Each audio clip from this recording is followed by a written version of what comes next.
చిన్నపిల్లలకు చదువు అర్థమయ్యేలా ఆట వస్తువులతో నేర్పించొచ్చని విద్యాశాఖ మంత్రి నారా లోకేష్ ఆదేశాల మేరకు ఆట వస్తువులతో పిల్లలకు అక్షరాలు పలకడం నేర్పించొచ్చని స్కూల్ టీచర్స్ కూడా చదువు చెప్పడానికి చాలా సులువుగా ఉందని చిన్నపిల్లలు ఆలు పలకడానికి సులభంగా ఉందని స్కూల్ టీచర్ చెబుతున్నారు.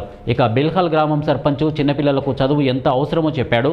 చిన్నపిల్లలకు ఆట వస్తువులు చూపించి అక్షరాలు పలకడం సులువుగా ఉంటుందని ఆ గ్రామ సర్పంచ్ చెప్పాడు. మరి రాష్ట్ర ప్రభుత్వం ఈ చేసినందుకు వారికి ప్రత్యేక ధన్యవాదాలు తెలుపుతూ ఈరోజు సమావేశంలో ఇవన్నీ కూడా తల్లిదండ్రులకి వివరించారు ప్రధాన ఉపాధ్యాయులు వారు. మరి కొత్తగా వచ్చినటువంటి డిఎస్సి సార్ వారు కూడా, మేడం వారు, అలాగే వారందరూ కూడా విద్యార్థులకు ఇవన్నీ చూసి ఉత్సాహంగా నేర్పించాలనే ఉత్సాహంతో ఉన్నారు.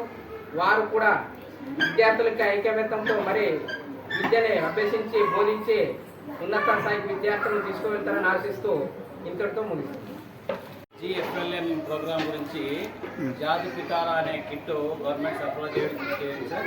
ఈ GFLN ఈ కిట్లో దగ్గర 62 ఐటమ్స్ ఉన్నాయి.